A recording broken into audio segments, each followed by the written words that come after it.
Hi friends, சுட்டு மிலி சுடரே இனி வரப்போகிற எபிசோட்ஸ்க்கான ப்ரிமோ தான் இந்த வீடியோவில் பார்க்க போகிறோம். வாங்க ஃப்ரெண்ட்ஸ் பார்க்கலாம். சுடர், மகேஷ், தியா 3 பேரையும் சண்முகம் ஸ்கூல்லேருந்து கூட்டிகிட்டு வராங்க. அதே சமயத்தில் வெற்றியும் அங்கே ஸ்கூல்லேருந்து மகேஷை கூட்டிகிட்டு வரலான்னு போனார். ஆனால் ஸ்கூல் விட டைம் இருக்குது அப்படின்றதுனால அவர் அங்கேயே உட்காந்துட்டாரு. ஸோ ஃபோன் பார்த்துட்டே இருக்கும்போது ஃபோன் வந்துச்சு அப்படின்னு சொல்லிட்டு ஃபோன் பேசிகிட்டு இருக்காரு உட்காந்துட்டு, எதையும் கவனிக்காமல். ஸ்கூல் டைமும் விட்டுருது. ஸோ பெல் அடித்த உடனே கரெக்டாக சண்முகம் நேராக போயிட்டு கரெக்டாக டைமுக்கு வந்து பிள்ளைங்களை கூட்டிகிட்டு கிளம்புறாரு. அப்படி கூப்பிட்டு கிளம்பும் போது தான் பெல் அடிச்சிடுச்சு அப்படின்னு சொல்லிட்டு வெற்றி திரும்பி பார்க்கும்போது சண்முகத்து கூட சுடர் அவங்க 3 பேருமே போகிறத பார்த்து, தியா, தருண் 3 பேரும் போகிறத பார்த்துட்டு ரொம்ப அதிர்ச்சி ஆகுறாங்க. சுடர் ஏன் அவன் கூட போனோம், அபியோட அண்ணன் தானே அவன் அப்படின்னு சொல்லிட்டு ரொம்ப அதிர்ச்சி ஆகுறாங்க. கொஞ்ச நேரத்தில் மகேஷும் வந்துடுறாங்க. வெற்றி அங்கிள் போகலாமா அப்படின்னு கேட்கும்போது அவங்க யார் அப்படின்னு கேட்கவும், யாரை சொல்கிறீங்க அங்கிள் அப்படின்னுவோம். அங்கே பாரு, தியா, தருண், சுடர் 3 பேரும் போகிறாங்கல்ல, கூட்டிகிட்டு ஒரு ஆள் போகிறாரு, அவர் யார் அப்படின்னு கேட்கும்போது அவங்களுமே மொத்தமாக வந்து தியா தருணுடைய அப்பா அப்படின்னு சொல்லாமல் அது அவங்களுடைய அப்பா அப்படின்னு சொல்லிடுறாங்க. என்னது, அபியோட அண்ணன் பொண்ணா சுடர்? இவ்வளோ நாளாக நான் இது தெரியாமல் தான் அவகிட்ட நான் பேசிகிட்டு இருந்தேனா? அதனால தான் அவளுடைய ஞாபகம் நமக்கு வந்துக்கிட்டே இருந்துச்சா? அவங்களுடைய சொந்தம் தானே அப்படின்னு சொல்லிட்டு இங்கே வெற்றி என்ன பண்ணுறாரு, யோசிக்கவும் செய்கிறாரு. வாங்க போகலாம் அப்படின்னு சொல்லிட்டு கூப்பிடும்போதும் சரின்னு சொல்லிட்டு மகேஷும் ஸ்கூல்லேருந்து வீட்டுக்கு கிளம்பிடுறாங்க. அன்றைக்கி நைட்டு போகிற அவர் பயங்கரமாக புலம்பிட்டு இருக்காரு. சுடர்கிட்ட நான் பேசியிருக்கவே கூடாது, பழகிருக்கவே கூடாது அப்படின்னு புலி கட்டிக்கிட்டேன். ஏண்டா வெற்றி, என்ன ஆச்சு அப்படின்னு எல்லாம் கேட்குறாங்க. சுடர் யார் தெரியுமா, அந்த கொலகாரியோடைய அண்ணன் பொண்ணு அப்படின்னு சொல்லவும் அவருக்குமே ரொம்ப அதிர்ச்சியாக இருக்குது. என்ன சொல்கிற வெற்றி, நீ ஏதாச்சும் தப்பாக புரிஞ்சிருக்க போகிறா அப்படின்னு. இல்லை, தியா, தருண் அவங்க 3 பேரையுமே சுடரோட சேர்ந்து அவர் தான் கூட்டிகிட்டு போனா. 2 பேரையும் கையை பிடிச்சி. அப்போது மகேஷ் கிட்டே நான் அது கூப்பிட்டு யாருன்னு கேட்டேன். அது அவங்களுடைய அப்பா அப்படின்னு மகேஷ் தான் சொன்னான். மகேஷ் ஏன் போய் சொல்ல போகிறான்? தெரியாமல் நான் தான் இவ்வளோ நாளாக பேசிகிட்டு இருந்துட்டேன். இனி நான் சுடர்கிட்ட பேச போகிறதில்ல அப்படின்னு சொல்கிறாங்க. என்ன வெற்றி, அந்த குழந்தைய உனக்கு ரொம்ப பிடிச்சிருக்குன்னு சொன்னேன், இப்போ பேச மாட்டேன்னு சொல்கிறேன். உனக்கும் அந்த குழந்தைய பிடிக்குன்ற மாதிரி அந்த குழந்தைக்கும் உன்னை பிடிக்கும்ல, நீ பேசலைன்னா அந்த பொண்ணோட மனசு கஷ்டப்பட போகுது அப்படின்னு. இல்லைடா, என்ன ஆனாலும் சரி, இனி நான் அவகிட்ட பேச போகிறது கிடையாது, இனி எனக்கும் அவளுக்கு எந்த சம்மந்தமே கிடையாது அப்படின்ற மாதிரி வெற்றி சொல்லிடுறாரு. அதுக்கப்புறம் நைட்டு போனதுக்கப்புறமா வீட்டில் எல்லாருமே ஜாலியாக சாப்பிட்டுட்டு அம்மு கூடவே படுத்து தூங்கிட்டு இருக்காங்க. அம்மு, நீங்கள் போக மாட்டீங்களா அப்படின்னு சுடர் ஒரு நாளைக்கு எத்தனை தடவை இந்த கேள்வி கேட்பேன். அம்மா, உன்னை விட்டு போகக்கூடாது அப்படின்றதுக்காக தான் இங்கே நிறைய போராட்டம் பண்ணிகிட்ருக்கேன். சில ஆதாரங்கள் எல்லாம் நான் கண்டுபிடிக்க வேண்டியதாக இருக்குது. நீ சின்ன பொண்ணு, உனக்கெல்லாம் அது தெரியாது, நீ கவலைப்படாத, நான் கண்டிப்பாக போக மாட்டேன், அந்த நம்பிக்கையில் தான் நானும் இருக்கேன் அப்படின்ற மாதிரி இங்கே அபியும் சொல்லிகிட்டு இருக்காங்க. சரின்னு சொல்லிட்டு நைட் தூங்கிடுறாங்க. மறுநாள் காலையில் வழக்கம் போல் திரும்பவும் ஸ்கூலுக்கு கிளம்பி போயிட்டுருக்காங்க. அப்படி போயிட்டுருக்கும்போது எப்படியோ மகேஷை வந்து வெற்றி தான் கூட்டிகிட்டு போய் விட்டுட்டு வரணும். அப்படி போகிறதுக்காக தான் வந்து கூட்டிகிட்டு வந்து கிளம்புறாரு. அங்கே போகவே கூடாது, வேறு யாராச்சும் டிரைவர் அனுப்பி வைக்கலான்னாலையும் மகேஷ்க்கு வெற்றி தான் வந்தே ஆகணும்னு பிடிவாதம். அதனால தான் போகிற வழியிலே திவ்யா என்ன பண்ணுறாங்க, நானும் இன்டர்வியூ அட்டன் போகணும், வெற்றி என்னையும் கூட்டிகிட்டு போ அப்படின்னு சொல்லிட்டு கூட வந்து கிளம்புறாங்க. கூட வண்டியில் ஏறி போகிற வழியில் ட்ராப் பண்ணிடு அப்படின்னு சொல்லிட்டு, மகேஷ் ஸ்கூலுக்கு போறியா, ஸ்கூலை வந்து நானும் பார்க்கட்டுமா அப்படின்னு, என் ஸ்கூலில் வந்து பார்ப்பீங்களா, நீங்கள் இன்டர்வியூ அட்டன் பண்ண போவீங்களா அப்படின்னுமோ. ஆமாம், இல்லை, சரி வெற்றி, இடம் வந்தது ஸ்டாப் பண்ணு, நான் இறங்கி போயிட்டு வரேன் அப்படின்னு சொல்லிட்டு சொல்கிறாங்க. சரின்னு சொன்ன உடனே அங்கே போயிட்டு இன்டர்வியூவுக்கு அந்த இடத்துல வந்து இங்கே விட்டுடலான்னு சொல்லிட்டு கார் நிறுத்தும் போது அவர் லாயர் வந்து பார்த்தீங்கன்னா திவ்யா வண்டியில் இறங்குறத பார்த்துடுறாங்க. பார்த்த உடனே நம்ம ஆளு அப்படின்னு சொல்லிட்டு வராரு. இந்த வெற்றி கூட வந்திருக்க, யார் கூட வந்தால் என்ன, எங்கே போகிறாள போய் பார்க்கலாம் அப்படின்னு சொல்லிட்டு அவர் பைக் எடுத்துகிட்டு திவ்யா பின்னாடியே போகிறாங்க. இன்னொரு சைடு வெற்றி இங்கே மகேஷை கூட்டிகிட்டு ஸ்கூலுக்கு போயிடுறாங்க. சுடர் அதே மாதிரி அவங்க 3 பேருமே வந்து ஸ்கூலில் விட்டுட்டு போகிறதுக்காக வராங்க. கொஞ்சம் தூரத்துலேயே வந்து வேலை இருக்குதுன்னு சொல்லிட்டு கேட் கிட்ட வந்துட்டு அப்படியே சண்முகம் கிளம்பி போயிட்டாரு. அப்படி விட்டுட்டு போனதுக்கப்புறமா 3 பேரும் உள்ளே வந்துட்டு இருக்காங்க. மகேஷோடைய வண்டி வந்து நிற்கவும் மகேஷ் வந்துட்டான் அப்படின்னு சொல்லிட்டு இங்கே தருண் சொன்ன உடனே மகேஷையும் கூட்டிகிட்டு போயெல்லாம் நின்றுட்டுருக்காங்க. உள்ளே போ மகேஷ் அப்படின்னு சொல்லிட்டு பேக்கில் கொடுத்ததுக்கப்புறமா, கேப்டன் அங்கிள் எப்படி இருக்கீங்க அப்படின்னு கேட்குறாங்க. சுடர் எதுவுமே பேசுறது கிடையாது. கேப்டன் வந்து அமைதியாக, அதாவது வெற்றி வந்து அமைதியாக நின்றுட்டுருக்காரு. ஏன் அங்கிள் என்ன ஆச்சு அப்படின்னு கேட்கவும், அங்கிள் சுடர் உங்களை தானே கேட்குறா, பேசுங்க அப்படின்னு சொல்லிட்டு கேட்கும்போது, இல்லை மகேஷ், எனக்கு சின்ன வேலை இருக்குது, நான் நாளைக்கு வந்து சுடர்கிட்ட பேசுகிறேன், நீங்கள் எல்லோரும் உள்ளே போங்க, டைம் ஆகிடுச்சு அப்படின்னு சொல்லிட்டு அவாய்ட் பண்ணிவிட்டு அங்கேருந்து கிளம்பி வெற்றி போயிடுறாரு. அதுவே சுடருக்கு ரொம்ப மனசு கஷ்டமாக இருக்குது.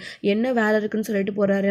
எப்படி நல்லா இருக்கா, நீ எப்படி இருக்கான்னு ஒரு வார்த்தை கேட்டுட்டு போகக்கூடாதா, என்னாச்சு கேப்டனுக்கு அப்படின்னு சுடர் ரொம்ப ஃபீல் பண்ணிவிட்டு அதுக்கப்புறம் ஸ்கூலுக்கு வா போகலான்னு சொல்லிட்டு தருண் மகேஷ் எல்லாம் கூப்பிட்டுட்டு போனதுனால உள்ளே போயிடுறாங்க. இன்னொரு சைடு இங்கே வெற்றியும் கிளம்பி வந்துடுறாங்க. கிளம்பி வந்ததுக்கப்புறம் கார் எடுத்துகிட்டு கூட சுடரை திரும்பி பார்க்குறாங்க. அவருக்கு பேசாமல் இருக்கவும் மனசு கஷ்டமாக இருக்குது, பேசவும் பிடிக்கவே இல்லை. கண்ணுக்கு எதிரே தெரிஞ்சதுக்கப்புறமும் எப்படி பேச முடியும் அப்படின்னு சொல்லிட்டு அமைதியாக அங்கேருந்து கிளம்பி வந்து போயிடுறாரு. இன்னொரு சைடு திவ்யா இன்டர்வியூ அட்டென்ட் பண்ண போயிட்டு இருக்கும்போது லாயர் போகிறாரா. லாயரை பார்த்ததும் திவ்யா கடுப்பாயிடுறாங்க. என்ன இந்த பக்கம் அப்படின்னு திவ்யா கேட்குறாங்க. உங்களை பார்க்க தான் அப்படின்னு அப்படின்றாங்க. ஆமாங்க, நீங்கள் தான் இந்த வழியாக போயிட்டு இருந்தீங்களா, நானும் இந்த வழியாக போயிட்டு இருந்தேன், உங்களை பார்த்த உடனே அப்படியே வந்துட்டேன் அப்படின்னு சொல்லவும், பொய் இருந்தீங்க, பின்னாடியே ஃபாலோ பண்ணிட்டு இருக்கீங்கன்னு தெரியுது, அதான் செயினை கண்டுபிடிச்சி திருப்பிட்டு வந்து கொடுத்துட்டீங்கல்ல, நானும் உங்ககிட்ட தேங்க்ஸ் சொல்லிட்டேன்ல, அப்புறம் என்ன இருக்குது, எதுக்கு என் பின்னாடியே சுற்றிட்டு இருக்கீங்க அப்படின்னு கேட்குறாங்க. எல்லாம் காரணமாக தான் அப்படின்னு லாயர் சொல்லியிருக்கோம். என்ன காரணம்? இங்கே பாருங்கள், என்னை பற்றி உங்களுக்கு தெரியாது, இந்த மாதிரியெல்லாம் என் பின்னாடியே சுற்றுற வேலை வச்சுக்காதீங்க, தயவு செஞ்சு இங்கேருந்து போயிடுங்க அப்படின்னு சொல்லிட்டு அவங்க ஒரு பக்கம் கோவமாக வந்து பேசுகிறாங்க. அப்போ தான் வந்துட்டு ஏன் இந்த அளவுக்கு கோவப்படுறீங்க, ப்ளீஸ் நான் சொல்கிறத கேளுங்க லெசன் அப்படின்னு சொல்கிறாங்க. என்ன கேட்கணும்? இங்கே பாருங்கள், எனக்கு இன்டர்வியூக்கு நேரம் ஆகுது, நான் இன்டர்வியூக்கு போகணும், நீங்கள் தயவு செஞ்சு வெளியே விடுறீங்களா அப்படின்னு கேட்கும். ஓ அப்படியா, இன்டர்வியூக்கு போகிறீங்களா, நான் உங்களை ட்ராப் பண்ணுறேன் அப்படின்னு. எதுக்கு? திருடனை பிடிக்கிறேன்னு சொல்லிட்டு வழியில் நிறுத்துனீங்களே அந்த மாதிரியா அப்படின்னு. இல்லைங்க, ஃபுல் டேங்க் ஃபில் பண்ணி வச்சுருக்கேன், எந்நேரமும் டேங்க் காலியாக விடாமல் போட்டுக்கிட்டே இருக்கேன், வாங்க ப்ளீஸ் கூட்டிகிட்டு போய் விடுறேன் அப்படின்னமோ. எதுக்கு ஃபுல் டேங்க் ஃபில் பண்ணி நீங்கள் என்ன கூட்டிகிட்டு போகணும், என்னக்காகவே நீங்கள் ஏன் வரணும் அப்படின்லாம் கேட்குறாங்க. இப்போ நான் உங்களுக்காக வரேன்னு சொல்லவே இல்லையே அப்படின்னமோ. அதெல்லாம் ஒன்றும் தேவையில்லை, கிளம்புங்க அப்படின்னு சொல்லுவோம். ஏங்க அப்படியே கூட இருக்கட்டும், உங்களுக்காக தான் நான் வரேன், கூட்டிகிட்டு போகிறேன் வாங்களே அப்படின்னு சொல்லிட்டு அவர் ஒரு பக்கம் தொல்லை பண்ணிகிட்ருக்காரு. அவங்களுக்கு ரொம்ப கடுப்பாகுது. இப்போ இங்கேருந்து போக போகிறீங்களா இல்லையா அப்படின்னமோ. அப்போ தான் வந்து கரெக்டாக வந்து கர்ணா வராரு அந்த வழியா. அது திவ்யா தானே, யார் திவ்யா கிட்ட வம்பு பண்ணிட்டு இருக்கிறது, அப்படியே நேராக காரை விடு டிரைவர் அப்படின்னு சொன்ன உடனே ஸோ அங்கே வந்து நிற்கிறாங்க. அண்ணன் அப்படின்னு பார்த்துட்டு இங்கே வந்து திவ்யா நிற்கவும், லாயர் சார் நீங்களா, என்ன இங்கே அப்படின்னுவோம். ஒன்றும் இல்லை, இவங்கள அன்றைக்கி உங்கள் வீட்டில் பார்த்தோம்ல, அதுக்கப்புறம் வந்து அவங்க இதோ இப்போ பார்த்தேன் இன்டர்வியூக்கு போகிறேன்னு சொன்னாங்க, அதான் நான் கூட்டிகிட்டு போய் ட்ராப் பண்ணுறவாங்க, தெரிஞ்சவங்களாச்சு, கர்ணா அண்ணன் உங்களை இப்படி வழியில் நான் பார்த்துட்டு கூட்டிகிட்டு போய் விடாமல் போடா, என்னதான் என்கிட்ட தான் கோச்சுப்பாரு, வாங்க கூட்டிகிட்டு போய் விடுறான்னா வரமாட்டேன்னு பிடிவாதம் பிடிக்கிறாங்க, வேற என்ன இல்லை அப்படின்னுவோம். ஓ அப்படியா, நான் கூட திவ்யா கிட்ட யாரோ ஒரு பையன் பிரச்சனை பண்ணிட்டு இருக்கான், என்ன ஏதுன்னு பார்க்கலான்னு சொல்லிட்டு வந்தேன் அப்படின்னுவோம். ஏமா நம்ம லாயர் தானம்மா, தைரியமாக அவர் கூட போ அப்படின்னு கர்ணா சொல்கிறாரு. இல்லைண்ணா பரவாயில்ல, நான் நடந்தே போய்க்கிறேன் அப்படின்னு சொல்லிட்டு இங்கே திவ்யா சொல்கிறாங்க. சார் உங்களுக்கு திவ்யாவை பற்றி தெரியாது, அவள் பிடிவாதம் பிடிச்சா பிடிச்சது தான், அவளே சொந்த காலில் எல்லாத்தையும் செய்யணும்னு நினச்சிட்ருக்கா, நான் எதுக்கு வேலைக்கு போகிறேன், என்னுடைய கம்பெனிலே ஜாயின் பண்ணிக்கும், நிறைய வேக்கன்சி இருக்குன்னு சொல்லியும் முடியாது, நான் தனியாக தான் போவேன் அப்படின்னு, நானே சொந்தமாக நிற்பேன், நானே வேலை தேடிக்கிறேன் அப்படின்னு ரொம்ப பிடிவாதம் பிடிச்சவ. அவளை பற்றி எனக்கு தெரியும், கண்டிப்பாக அவள் இப்படியெல்லாம் கூப்பிட்டா வரமாட்டா, நீங்கள் போங்க நான் பார்த்துக்கிறேன் அப்படின்னு சொல்லுவோம். அண்ணன் நீங்களும் கிளம்புங்க, நானே பார்த்துக்கிறேன் அப்படின்னு சொல்லுவோம். ஷோர் தானே திவ்யா அப்படின்னுவோம். நான் ஷோர் தானே, எனக்கு டைம் ஆகுது, நீங்கள் கிளம்புங்க அப்படின்னு சொன்னதும் கர்ணாவும் சரி லாயர் சார் வரேன் அப்படின்னு சொல்லிட்டு அங்கேருந்து போயிடுறாரு. போனதுக்கப்புறமா ஓ நீங்கள் அவ்வளோ பிடிவாதம் பிடிப்பீங்களா, நானும் பார்க்குறேன் எப்படி நீங்கள் பிடிவாதத்தை கரைக்காமல் போகிறீங்கன்னு சொல்லிட்டு லாயர் இருந்துக்கிட்டு ஏங்க வாங்கன்னு சொல்லிட்டு கூடவே வண்டியை தள்ளிட்டு போகவும், அட என்ன உங்களோட இது தொல்லியாக போச்சு, இன்னைக்கு இவன் கூட இப்படி சண்டை போட்டுருந்தா கண்டிப்பாக இன்டர்வியூக்கு போக முடியாமல் போயிடும், பேசாமல் அமைதியாக வண்டியில் ஏறி போயிடுவோம் அப்படின்னு திவ்யா நினச்சிட்டு சரி எடுங்க இதுதான் கடைசியாக இருக்கணும், இன்னொரு தடவை இந்த மாதிரி வந்து நின்னீங்க அவ்வளோதான் ஹெல்ப் பண்ணுறான் அப்படி இப்படின்னு சொல்லிட்டு நீங்கள் ஹெல்ப் பண்ண வரைக்கும்லாம் போதும் அப்படின்னு சொல்லவும் சரி வாங்க இது போதாதா அப்படின்னு சொல்லிட்டு வண்டியில் ஏற்றிட்டு கூட்டிகிட்டு போகிறாங்க. அவருக்கு ரொம்ப சந்தோஷமாக இருக்குது. இங்கே தான் நிறுத்துங்க அப்படின்னு சொன்னதும் இங்கே தானா அப்படின்னு, பின்ன இதுக்கு தான் நான் நடந்தே போய்க்கிறேன், சொன்னால் கேட்காம நான் கூட்டிகிட்டு போகிறேன்னு இப்படி தொல்லை பண்ணி கூட்டிகிட்டு வந்தீங்க, நான் கிளம்புறேன் எனக்கு நேரம் ஆகுது அப்படின்னு.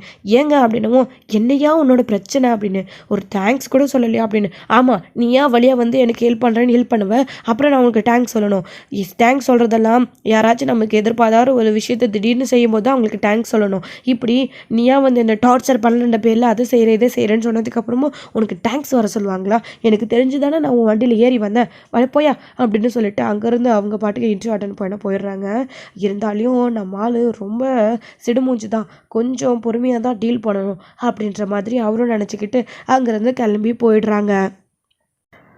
அவங்க போனதுக்கப்புறமா இன்னொரு சைடு வந்து இன்டர்வியூ அட்டெண்ட் பண்ணிவிட்டு திரும்பவும் வீட்டுக்கு போயிடுறாங்க. வெற்றியும் வீட்டுக்கு போயிடுறாங்க. காரணம் ஏதோ வேலை கொடுக்குறாங்க, அதை வந்து செஞ்சிட்ருக்காங்க. அதுக்கப்புறம் ஈவினிங் வந்து கூட்டிகிட்டு வரணும் மகேஷை ஸ்கூல்லேருந்து அப்படின்னு சொல்லிட்டு போகிறாங்க. சுடர் கண்ணில் படாமல் கூட்டிகிட்டு வந்துடணும்னு சொல்லிட்டு மகேஷ் வந்த உடனே கூப்பிட்டுட்டு வேகமாக வெற்றி கிளம்புறாரு. கேப்டன் அங்கிள், நீங்கள் காலையிலே சுடர்கிட்ட பேசல, அவன் எனக்கெல்லாம் கிளாஸில் ரொம்ப டல்லாக இருந்தான், நீங்கள் சரியாக பேசலன்னு. ஏன், என்ன வேலை இருந்துச்சு? அவகிட்ட பேசாமே போயிட்டீங்களே, இப்போயாச்சும் நின்று சுடர்கிட்ட பேசிட்டு போகலாம் அல்லவோ? இல்லை மகேஷ், இப்போவே எனக்கு வேலை இருக்குது, வா நம்ம கிளம்பலாம் அப்படின்னு சொல்லிட்டு கூப்பிட்டுட்டு கிளம்பி போயிடுறாங்க. அதுக்கப்புறம் கொஞ்சம் தூரத்தில் தான் அவங்க வந்து கரெக்டாக சுடர், தருண் எல்லாரும் வந்துட்டுருக்காங்க. கேப்டன் அங்கிள் பார், மகேஷை கூட்டிகிட்டு போகிறதுக்காக வந்திருக்காங்க, வா நான் போய் பேசிட்டு போகணும் அப்படின்னு சொல்லிட்டு வேகமாக சுடர் வரவும் அங்கேருந்து வெற்றி காரை எடுத்துகிட்டு கிளம்பி போயிடுறாங்க. கூப்பிட காது கேட்காம சுடர் அப்படி ஓடி வந்ததுனால கீழே விழுந்து அடியும் பட்டுருது முட்டியில் வந்து. சுடர் பார்த்து அப்படின்னு தருண் தான் வந்து தூக்கி தொடச்சி விடுறாங்க. ஏய், என்ன உனக்கு அவசரம்? அவர் டெய்லியும் தானே வந்துட்டுருக்காரு, இன்னைக்கு இல்லைன்னா நாளைக்கு பேச போகிற, இப்போ பார் ஓடி வந்து கையை காலை உடச்சிக்கிட்டேன், யார் பதில் சொல்கிறது? அத்தை எங்களை தானே திட்டுவாங்க, நடு வீட்டுக்கு அப்படின்னு சொல்லிட்டு தியா ஒரு பக்கம் கோபமாக பேசிட்டு எல்லாரும் கிளம்பி வீட்டுக்கு வராங்க. பார்த்து சுடர் வலிக்குதா அப்படின்னவும் ஆமாம் தருண் அப்படின்னு சொல்லிட்டு வந்துட்டே இருக்காங்க. வீட்டுக்கு வந்ததுக்கப்புறமா தான் சண்முகம் அபி வீட்டில் இருக்கிற எல்லாரும் பார்த்துட்டு ஐயோ என்னாச்சு என் தங்கத்துக்கு அப்படின்னு ஓடி வந்து பார்க்குறாங்க. அபி சண்முகமும் என்னாச்சுன்னு கேட்குறாங்க. இல்லை, கேப்டன் அங்கிள் கிட்ட பேசணும்னு சுடர் ஓடி வந்தாளா, அதை கீழே விழுந்துட்டா அப்படின்னு. என்ன சொல்கிற மகேஷ் அப்படின்னு. ஆமாம், காலையிலே கேப்டன் அங்கிள் சரியாக பேசலன்னு சொல்லிட்டு இன்னைக்கெல்லாம் ஃபீல் பண்ணிட்டு இருந்தா.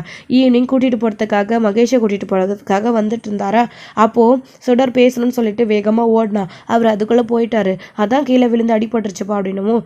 என்ன சுடர் இப்படி பண்ணி வச்சிருக்க பாரு, எவ்வளோ அடிபட்டிருக்கு, ரத்தம் வருதுன்னு, இன்னைக்கு இல்லைன்னா நாளைக்கு பேச போகிறேன், இதுக்கே இப்படி ஓடி போனேன் அப்படின்னமோ.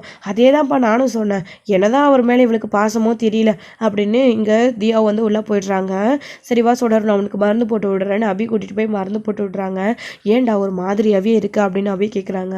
கேப்டன் அங்கிள் என்கிட்ட சரியாக பேசவே இல்லைம்மா, எனக்கு என்னவோ ஒரு மாதிரி மனசு கஷ்டமாக இருந்துச்சு, இப்போவும் பேசாமையே அவர் போயிட்டாரு, அவர் ஃபேஸ்லனா எனக்கு ஒரு மாதிரியாக இருக்குது அப்படின்னு சொல்லவும், சுடர் எனக்கு அடுத்தது இன்னொருத்தர் மேலே இவ்வளோ பாசமாக இருக்காருன்னா அது யாருன்னு தெரிஞ்சுக்கணுமே அப்படின்னு சொல்லிட்டு அபி ஆசைப்படுறாங்க. யாராக இருக்கும், யார்கிட்ட இவ்வளோ பாசமாக இருக்கா சுடர், அவ்வளோ பிடிக்குமா அந்த கேப்டனை, ஒரு நாளைக்கு கேப்டனை பார்க்கணுன்னு ஆசைப்படுறாங்க.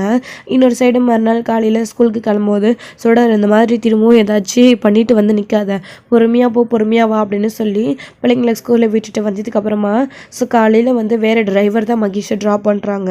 சுடர் சேடாகவே இருக்காங்க கேப்டன் வரலன்னு சொல்லிட்டு. கவலைப்படாத, வெற்றி அங்கிள் மதியம் லஞ்ச் கொடுக்க கண்டிப்பாக வருவாங்க, உங்ககிட்ட பேசுவாங்க அப்படின்னு மகேஷ் சொல்கிறாங்க.